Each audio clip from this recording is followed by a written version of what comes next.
Hi there, this is Andres Jurado again, saying hello from Cancun. And I wanted to touch a small subject that has always been a challenge in our case when it comes to organizing our relationships with our doctors, hospitals, and everybody involved in the medical tourism chain of value, specifically on the medical field, which is investment and marketing. Investment in marketing is something that, of course, has to be done by professionals. You have to have the right elements, tools, and data to make sure that your marketing is as effective as possible. But when I talk about investment in marketing, not necessarily is your paid campaigns or your AdWords that you develop, but also making sure that people in charge of this are knowledgeable. The investment starts from that. You have to have the time, invest time in finding the agency, the professional, the person who is more agreeing or close to your idea of promoting your services. Not everybody thinks the same way. And many occasions it's about not dedicating enough time to this part. We spend a lot of times with marketing teams from hospitals, clinics, doctors' teams, and unfortunately, that's like one of the most common concerns that they don't have or they don't make the time to invest in finding out how can they make their best marketing. And when they don't do that, the message is not transmitted the best way they want in many occasions. Hence, the results are not the ones that are expected. But how can we expect this amazing result out of our marketing efforts if we don't sit down to understand this part and this important aspect of medicine today, which is marketing?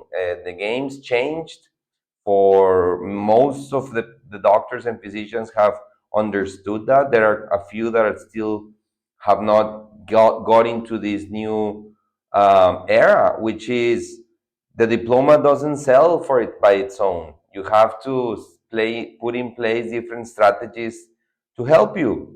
In medical tourism is the same, it's no different. You just have to have very clear what do you want to promote, to whom do you want to promote it, and invest accordingly. It's not the same to aim to the entire United States or to the entire, of course, it's pretty much impossible, but it's important of keeping your own data. Your own data will help you a lot. Finding out where your patients come from, like what is talking to them, basically, will enrich your marketing knowledge about your clients, and this will help your team to create better and more efficient campaigns. If there's no data because you're starting into this business, well, find out your own strengths. Make sure that what you offer is desirable. And again, companies can help you that. They can help you by looking how much people are searching that on search engines. Um, and that's just one way of measuring it, how desirable your services are, or how competitive it is, the market that you're about to enter. Um, Anyways, like any other business, if you want to grow, you have to invest. I was talking to this doctor where basically he wanted to increase his patient base. He currently had around 150 surgeries booked per year, and he wanted it to increase it to 200 and 220. And well, that is basically over 30% growth in 1 year. It's not impossible. However, there are a lot of steps to take in order to grow your business 30% from 1 year to another.